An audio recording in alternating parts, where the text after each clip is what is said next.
Hidup adalah sebuah pertandingan dan ibaratnya adalah sebuah pertandingan yang tidak henti-hentinya, selalu akan terus terjadi pertandingan.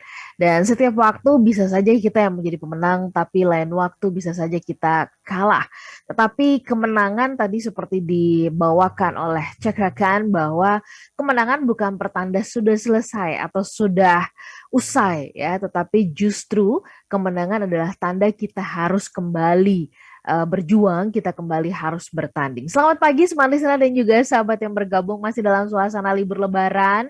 Kami hadir untuk Anda di kesempatan pagi hari ini dalam program Smart Happiness. Saya Landry Lija dan saya sudah bersama-sama dengan motivator di bidang nasional dan leadership. Selamat pagi Pak Arfan. Selamat pagi Mbak Ola, apa kabar hari ini? Minal aizin wal faizin Pak Alfan. Sama-sama Mbak Ola. Izin Bapak izin, mohon maaf lahir dan batin ya. Ya, oke. Baik, kue-kue masih banyak ya Pak Arfan ya? Alhamdulillah masih banyak. Oke, kalau masih banyak nanti kami habis siaran ke sana lah ya. Ya, ya ditunggu ya. Baik, libur Lebaran kemana aja nih Bapak? Silaturahmi keluarga kayaknya lengkap tahun Ya, ini ya. ya hanya silaturahmi keluarga saja ya dan semuanya di Jakarta Mbak Ola. Oke, semuanya di Jakarta ya, orang tua di Jakarta. Oke, baik, baik. Pastinya silaturahmi tahun ini berbeda banget dibandingkan tahun-tahun sebelumnya ya. Ada rasa haru ya, ketemu udah lama banget gitu kan. Ya, betul sekali, Bercampur jadi satu lah begitu ya Pak betul Arfan sekali ya. Mbak Ola ya. Jadi alhamdulillah ya setelah 2 tahun ini pandemi COVID-19 ya, tahun ini kita bisa langsung face to face ya. Itu Mm-mm. ternyata yang paling indah itu adalah kalau kita ketemu face to face gitu. Dan tidak ada yang bisa menggantikan itu gitu Mbak Ola. Iya, iya, nggak bisa. Teknologi tidak bisa menggantikan itu gitu. Iya. Teknologi tidak bisa menggantikan sensasi touching itu tadi ya Nah, Pak ya Arfan udah. ya. Baik, soal kalah dan menang. Jadi sesuai dengan topik kita, sebelum kita masuk lebih jauh mengenai menang lalu kalah, kalah kemudian menang, seperti itu terus periode dalam kehidupan kita. Mungkin dari lagu Cerakan ini di judul kemenangan ini gitu ya. Sepertinya mewakili gambaran hidup banget. Nah, di bagian mana yang Pak Arfan ingin memberikan penekanan? Silakan.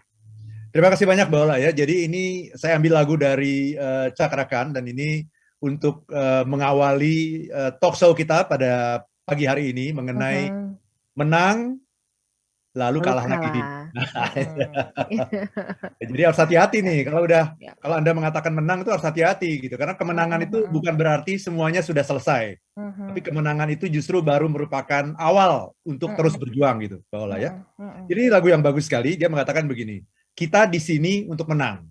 Ya mhm, betul kan ya, maksudnya manusia lahir ke dunia ini kan untuk menang, mhm, ya kan? Dan kita bisa lahir ke dunia ini juga karena kita sudah menjadi pemenang, mhm. karena kita mengalahkan berjuta-juta pesaing kita itu kan, gitu Betul. ya. Berjuta-juta pesaing kita itu kita kalahkan dan akhirnya yang lahir ke dunia itu kita. Berarti kita sesungguhnya sudah jadi pemenang dan kita di sini untuk menang, ya. Mhm, Karena itulah kita datang katanya tadi, ya. Jangan cepat merasa lelah, mhm, jangan berhenti untuk melangkah, ya, tak menyerah. Nah, ini. Jadi esensi dari kemenangan itu adalah sebuah awal dari sesuatu yang lebih besar lagi, yang lebih baik lagi. Bukan selesai di situ gitu ya. Jadi mhm, ini perjuangan masih panjang. Kemenangan ini milik kita. Perjuangan, tenaga, dan jiwa. Nah, itu untuk mencapai kemenangan itu nggak gampang gitu. Ada tenaga di sana, ada jiwa di sana. Kemenangan adalah pertanda untuk kita terus berusaha. Nah, ini penting sekali nih kalimat ini nih. mhm. Ya, kemenangan adalah pertanda untuk kita terus berusaha. Kemenangan ini milik kita. Oke. Itu Mbak Ola Ya, dari Catrakan. ya. Bagus banget ya makna di belakang ini ya, Pak Ya, Arfan ya. Oke, mari kita mulai apa namanya masuk dan coba menikmati dua kata ini yang seringkali ya kalau kita tidak berhati-hati kita bisa lengah begitu ya, menang lalu kalah. Kalah seringkali diidentikan bahwa nggak berarti ya, tanda bahwa kayaknya benar-benar kosong seperti itu. Padahal ini semuanya dua kata ini punya makna ya Pak Arfan ya. Betul sekali Mbak. Baik, kita undang dulu smart listener untuk ikutan ngobrol pagi hari ini. Tentu saja Anda juga bisa bersilaturahmi secara jarak jauh bersama dengan kita ya. Kirim-kirim nastar kacang lewat jarak jauh juga boleh gitu ya. Jadi salam kacang, salam nastar dari mana misalkan begitu ya. Anda boleh menyapa kami, menyapa Pak Arfan juga menyampaikan ucapan Idul Fitri atau mungkin Anda ingin menyampaikan hal yang lain. Nah, pertanyaan dari saya untuk Anda ya, untuk Anda jawab begitu kan. Ketika Anda menang, apapun itu gitu ya, apakah itu tender mungkin ya, atau barangkali ada forum diskusi atau mungkin Anda ikut pertandingan khusus, apa yang paling Anda rasakan? Ada rasa bangganya atau apa begitu? Terus sebaliknya, kalau Anda pernah misalkan mengajukan proposal ditolak gitu kan, apa itu yang terbesit di perasaan Anda? Silakan Anda juga boleh sharing ya ke 0812 11 12 959. Pak Arfan, bahkan klub ternama di jagat raya ini ya, klub sepak bola Barcelona yang konon katanya tidak terkalahkan, ternyata kalah, ada kalah juga, ada periodenya mereka kalah gitu, ada periodenya mereka main nggak fokus gitu kan, sehingga kemudian tidak bisa membungkus kemenangan. Nah, kita ibaratkan hidup ini juga kan adalah sebuah pertandingan, ada menang dan ada kalah begitu ya. Nah, Pak Arfan, kalau ketika kita bicara tentang menang dan kalah, ini kan sebuah siklus ya, sebuah siklus. Pada saat kita menang, kita mudah untuk merasa bangga. Tapi kenapa ya Pak Arfan? Pada saat kita merasa kalah, tidak dapat skor misalkan seperti itu, kita langsung merasa bahwa tidak ada artinya apa-apa.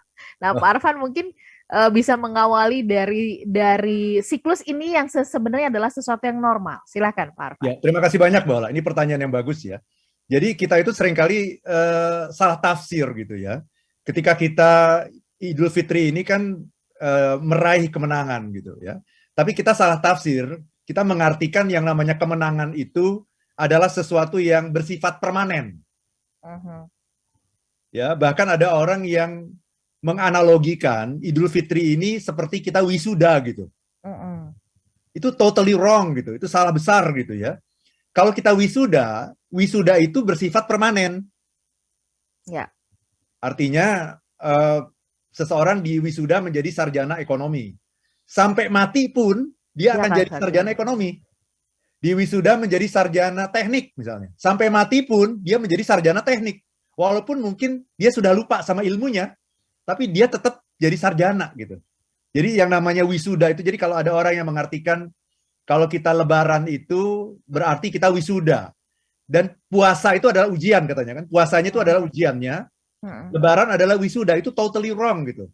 Karena sesungguhnya yang namanya meraih kemenangan dalam Idul Fitri itu adalah kemenangan yang bersifat sangat sementara gitu, sangat temporer gitu. Karena bisa saja pagi ini kita merayakan kemenangan, kemudian nggak lama kemudian kita makan terlalu banyak gitu, ya karena pingin balas dendam itu setelah puasa sebulan, pingin balas dendam makan terlalu banyak, akhirnya siangnya kita sudah sakit perut gitu, ya atau sudah diare misalnya begitu ya. Itu sebetulnya kita sudah mengalami yang namanya kekalahan gitu, ya. Kemudian kita terlalu banyak ngomongin orang ya, pada akhirnya ngomongin yang jelek-jelek gitu. Ya akhirnya kita jadi orang yang kalah lagi. Jadi sebetulnya justru kita harusnya melihat seperti itu gitu. Ya, jadi kemenangan itu adalah sesuatu yang bersifat sangat temporer. Karena kalau kita tidak hati-hati, jangankan besok, 1 menit lagi aja kita bisa terjerumus ke dalam yang namanya kekalahan gitu. Tapi sekali lagi ini juga cara pandangnya sih, analoginya itu tadi, bulan puasa itu adalah ujian gitu. Sehingga kalau yang namanya ujian, kalau sudah selesai ujian gimana? Ya udah, kayaknya udah selesai gitu ya. Udah selesai. Kemudian kita leha-leha gitu kan, namanya udah selesai ujian boleh dong. Udah selesai ujian begadang lagi boleh dong. Udah selesai ujian, iya kan? Udah selesai ujian main-main kemana-mana lagi boleh dong. Nah itu karena analoginya salah, cara pandangnya salah, maka semuanya jadi salah gitu. Puasa itu bukan ujian, Mbak Ola. Puasa itu bukan ujian, salah sekali. Puasa itu latihan. Latihan. Ujiannya justru adalah 11 bulan setelahnya begitu ya. Betul. Jadi kalau kita mau bikin pementasan Mbak Ola ya. Kita Ya, mau bikin pementasan nih. oke. Kalau pementasan di panggung itu lebih lama latihannya atau lebih lama pementasannya? Latihannya. Latihannya lebih lama. Ya, Latihannya mungkin berbulan-bulan, ya. pementasannya hanya 5 menit, iya kan? Mm, mm, mm. Nah, ini kebalik. Ini Latihannya latihannya. cuma sebulan, Mm, mm, pementasannya 11 bulan. Nah, itu. mm, mm, Berarti mm. mestinya kita lebih hati-hati gitu. Jadi puasa itu bukan ujian, puasa itu latihan. Oke, 11 bulan adalah pementasan. Dan baik. Hari Raya Idul Fitri itu bukan wisuda. Ya, Hari Raya Idul Fitri mengingatkan kepada kita bahwa kita, kalau kita ingin bahagia, kalau kita ingin sukses, maka kita harus mencapai yang namanya kemenangan. Dan hati-hati, menang saat ini bisa berarti kalah sebentar lagi gitu, Mbak Ola. oke. Pak Arfan, nanti kita coba gali ya, apa yang terjadi kepada orang-orang yang merasakan kemenangan, euforia, bahagia, dan sebagainya. Nah, bahayanya itu tadi apa sih yang membuat kita lupa gitu, yang menutupkah logika dan sebagainya. Sabar sebentar, smart listener ya, kita jeda untuk beberapa informasi berikut ini.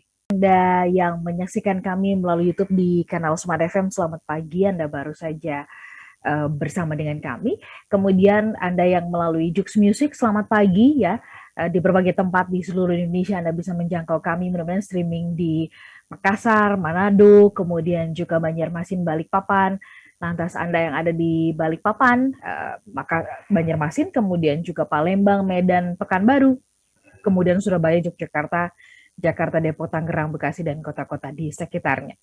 Anda sedang kami ajak untuk membahas materi atau topik tentang setelah menang kita kemudian kalah. Ini sebuah siklus yang tadi Pak Arfan sampaikan, nah itu normal bahwa dalam hidup kita itu pasti akan demikian.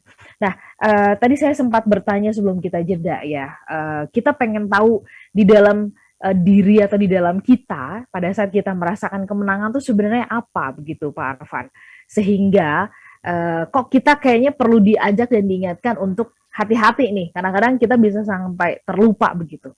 Yang membuat kita jadi lupa tuh apanya sih, kegembiraannya atau apanya begitu Pak Arfan? Silakan Pak Arfan. Ya, terima kasih banyak Mbak Ola ya. Ketika kita menang, kita lupa diri gitu ya. Pasti ada perasaan bangga ya, pasti ya, itu sesuatu yang sangat manusiawi ya. Bangga, kemudian sedikit lagi kemudian lupa gitu. Ya, ketika kita menang itu kita sudah merasa ada di atas angin, kita merasa sudah berhasil menaklukkan segalanya gitu, dan kita merasa sudah selesai gitu. Sehingga orang seringkali tidak mendapatkan pembelajaran ketika dia menang. Nah, orang justru mendapatkan pembelajaran ketika dia kalah gitu. Jadi kadang-kadang dalam hidup ini perlu juga sih kita kalah gitu. Ya, jadi ketika kita kalah, kalau bagi orang yang punya mindset happiness, sesungguhnya tidak ada itu yang namanya the loser atau orang yang kalah. Yang ada adalah winner or learner. Learner. Pembelajar Kenapa? ya. Pembelajar. Kenapa? Karena ketika dia kalah, biasanya orang yang kalah itu kan punya waktu untuk introspeksi ya. Betul. Kalau menang itu nggak ada waktu untuk introspeksi, itu bersenang-senang, lupa semuanya gitu. Justru pembelajaran itu didapat ketika kita kalah. Ketika kita kalah, kita introspeksi. Kenapa ya kita bisa kalah ya? Apa yang terjadi ya? Gimana kondisi saya pada saat itu ya? Kenapa saya bisa seperti ini ya? Nah, itu menjadi sebuah pembelajaran bagi kita. Jadi bagi orang yang punya mindset happiness, itu ketika dia kalah, dia belajar sesungguhnya, belajar sesuatu. Ya, dan ketika kalah itu belajarnya itu lebih bagus daripada baca buku, Mbak. Karena belajarnya itu ada feeling yang didapat gitu. Oke. Jadi rasanya itu dapat dan pelajarannya juga dapat begitu ya. Betul, pelajarannya dapat, feelingnya dapat. Karena yang membuat kita berubah itu feelingnya. Maka dari itu disebut sebagai experiential learning. Karena ada experience-nya, ada pengalamannya, ada feeling yang dia dapat. Kok sakit ya ternyata kalah ini ya? Kok saya jadi kayak gini ya? Kok saya menderita ya? Kok saya jadi tidak nyaman ya? Itu perasaan itu sangat penting untuk kita melakukan perubahan gitu, Mbak Ola. Jadi cuma ada dua, winner or learner. Ya. Itu, Mbak Ola. Oke. Ya, Pak Arfan tadi Bapak mengatakan bahwa ya orang yang sedang menang itu barangkali tertutup kegembiraan, ya euforia, sehingga kemudian lupa untuk belajar. Ini mengisyaratkan bahwa seolah-olah menang itu kayak sesuatu yang tidak mulia, Pak Arfan. Nah, apa yang sebenarnya kita bisa pelajari dari seorang pemenang ya? Karena yang namanya pemenang itu pasti juga dia kan melewati sebuah proses begitu Pak Arfan. Iya, makanya tadi lagu Cakarakan itu penting sekali ya. Karena dia tadi mengatakan apa? Kemenangan adalah pertanda untuk kita terus berusaha. Kenapa? Karena orang yang menang itu lupa biasanya. Nah, makanya rumusnya itu ada sebetulnya di dalam ucapan yang selalu kita sampaikan ketika merayakan Idul Fitri, Mbak Ola. Oke. Yang ucapan itu sendiri sering disalahartikan gitu ya. Oke. Ucapannya kan adalah minal aidin Wal faizin. wal faizin. Sayangnya kemudian disambungin. Artinya mohon maaf lahir dan batin, padahal bukan itu ya. Bukan itu. Minal aidin wal faizin itu sangat penting dan ini mengandung paradigma happiness sekaligus paradigma sukses. Kan artinya begini, minal aidin wal faizin. Mudah-mudahan kita termasuk orang-orang yang aidin. Aidin itu artinya kembali. Wal faizin, dan menang. Kembali dan menang. Jadi rumusnya selalu itu, kembali dan menang. Nah, kembali itu adalah rumus kebahagiaan, Mbak Ola. Yang namanya happiness itu terjadi ketika kita kembali, benar nggak? Ya. Kembali Mbak Ola pulang ke Medan, ya kan? Bertemu dengan ibunda tercinta, itu happiness. Ya, minggu lalu kita sudah bahas itu. Itulah yang namanya home. Jadi kebahagiaan itu terjadi ketika kita kembali, gitu. Aidin, ya, kembali. Nah, yang menarik, kesuksesan itu terjadi ketika kita menang. Jadi minal aidin wal faizin itu yang pertama adalah kita harus kembali dulu. Kalau kita sudah kembali, maka kita akan meraih yang namanya kemenangan. Kembali adalah paradigmanya adalah happiness, home, ya. Kemudian happiness itu kalau kita sudah mendapatkan kebahagiaan, maka itu akan meningkatkan kesuksesan kita. Jadi happiness datang lebih dulu, aidin, baru sukses, wal faizin, kemenangan. Nah, setelah kemenangan kita kemana lagi? Nah, ini yang seringkali kita lupa. Setelah kemenangan kita harus apa lagi? Kembali lagi, lihat tujuan kita, lihat visi kita, misi kita, values kita, kembali lagi ke tujuan awal. Jadi itu sebuah siklus sesungguhnya, minal aidin wal faizin. Setelah wal faizin apa lagi? Aidin lagi. Minal aidin wal faizin. Jadi selalu kembali dan menang. Setelah menang apa? Kembali lagi ke tujuan awal supaya mendapatkan kemenangan berikutnya gitu. Dan ini ternyata sangat sesuai dengan penelitian psikologi positif dari Sean Ecker, Martin Seligman, Mihaly Csikszentmihalyi gitu. Semuanya sama mengatakan bahwa happiness harus datang lebih dulu. Kita harus kembali dulu.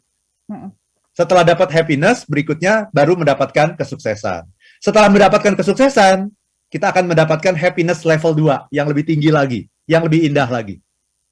Itu siklusnya, Mbak Ola. Oke.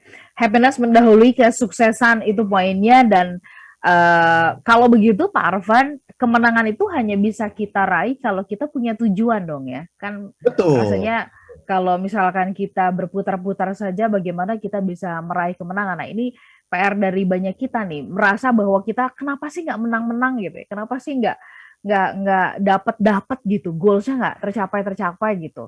Jangan-jangan PR di soal tujuannya ini yang perlu dirapikan. Nggak jelas mungkin gitu ya, dan jadi didefinisikan secara simple gitu, secara sederhana. Ya. Kita bahas itu Pak Arfan di part yang kedua ya. Karena kita nggak kepengen dong 11 bulan ke depan ini tuh jadi kayak bulan-bulan yang seperti mengalir saja.